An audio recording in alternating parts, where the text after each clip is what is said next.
क्या कभी आपने भूत देखा है जैसे मैंने देखा था? जानने के लिए सुनिए कहानी म्यूजिकल भूत।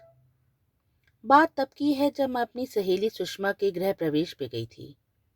उसने पॉश एरिया में 3 BHK अपार्टमेंट लिया था, वो भी बहुत सही दामों पर। इससे पहले उसमें किराएदार रहते थे। थोड़ा बहुत रिनोवेशन करा के घर बिल्कुल नया हो गया था। घर में 2 तरफ बालकनी थी और बेडरूम से पास बहती नदी का नजारा तो बस देखते ही बनता। घर पर पूजा चल रही थी। हम सब ड्राइंग रूम में दरी पर बैठे थे। तभी अचानक म्यूजिक सिस्टम पर गाना बजने लगा। जरूर बच्चों की शरारत होगी, मैंने सोचा और झट से गाना बंद करने के लिए उठी। पर उस कमरे में कोई नहीं था। खैर, मैंने गाना बंद कर दिया। पर तभी दूसरे कमरे से सुषमा का बेटा बंटी भागता हुआ आया। आंटी, गाना किसने बजा दिया? क्यों, तुम लोग ने शरारत नहीं की थी? नहीं आंटी, हम तो वहां पूजा में बैठे थे। यकीन ना हो तो मम्मी से पूछ लीजिए। अच्छा चलो कोई बात नहीं, जल्दी चलो नहीं तो पूजा संपन्न हो जाएगी। हम सब वापस पूजा में बैठ गए। तभी गाना फिर से बज उठा। अब मेरा माथा ठनक गया। बंटी भागकर फिर से म्यूजिक सिस्टम बंद करने गया तो मैंने उससे कहा, अरे बंटी, मेन स्विच से ऑफ कर देना। हो सकता है रेडियो फ्रीक्वेंसी कहीं से पकड़ रहा हो। पर जब बंटी उस रूम से बाहर आया तो उसका चेहरा फक सफेद। वहां कोई है मम्मी, उस कमरे में कोई है। हम सब भाग कर कमरे में गए पर हमें वहां कुछ नहीं दिखा।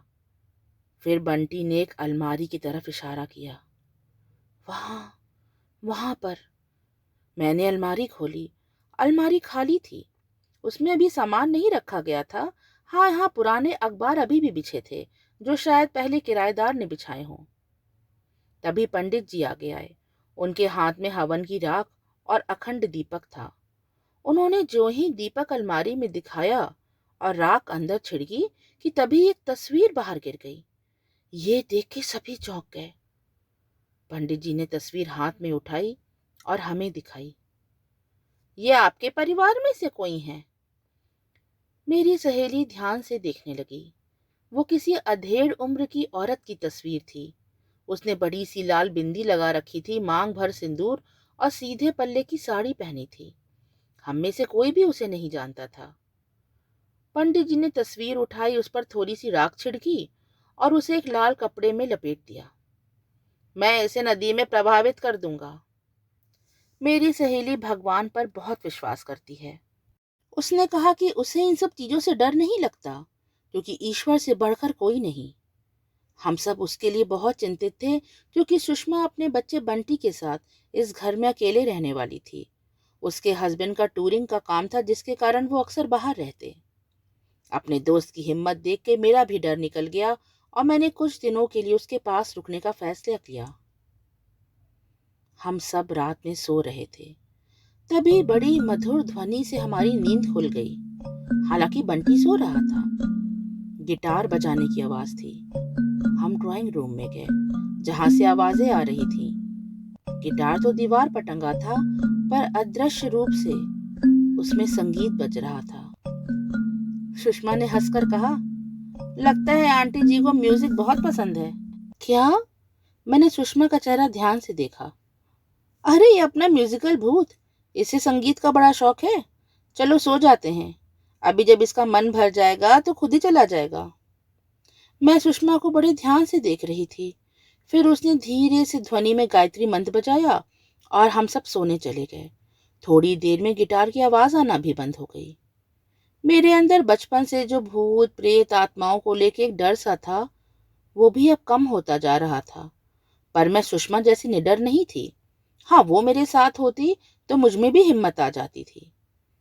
फिर अगले ही दिन मेरी परीक्षा की घड़ी आ गई, जब सुषमा बंटी को स्कूल छोड़ने गई और मैं घर पे अकेली थी। मैं मोबाइल पे अपना फेवरेट प्रोग्राम देख रही थी। दरवाजे खिड़कियां सब खुली थी और मौसम भी खुशगवार था। तभी अचानक जैसे हर तरफ अंधेरा सा छाता दिखाई दिया और मुझे बहुत ठंड लगने लगी। मैंने उठकर पंखा बंद कर दिया। फिर मुझे गाने की आवाज आने लगी। ठीक उसी तरह जिस तरह पूजा वाले दिन आई थी, वही गाना था। मेरी हालत खराब थी, पर डर को मैंने अपने ऊपर हावी नहीं होने दिया। मैं झट से उठकर किचन में चली गई और अपने लिए चाय चढ़ाई।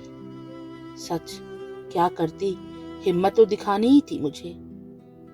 फिर मुझे ऐसा महसूस हुआ कि एक ठंडी सी लहर मेरे पीछे से आकर चली गई और फिर धड़ाक से दरवाजा बंद होने की आवाज आई।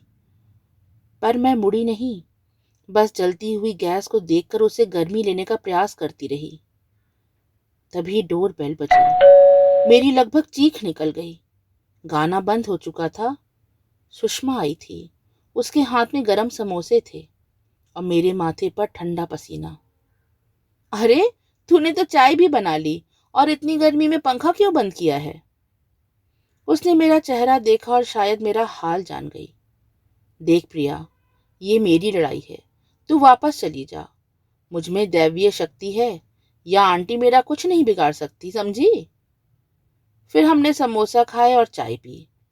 मैंने सुषमा को तेजी से दरवाजा बंद होने वाली बात बताई तो वह क्षण भर को कुछ सोचने लगी। पता है प्रिया, वो म्यूजिकल आंटी चली गई। क्या? मैंने पूछा। हाँ, जब मैं सीढ़ी चढ़कर ऊपर आ रही थी तो एक ठंडी सी लहर मुझे छूती हुई निकल गई, जैसे अचानक एसी की ठंडी हवा आती है ना, बिल्कुल वैसे। मैं सुषमा को बड़े ध्यान से देख रही थी। 2-4 दिनों के बाद मैं वापस अपने घर आ गई।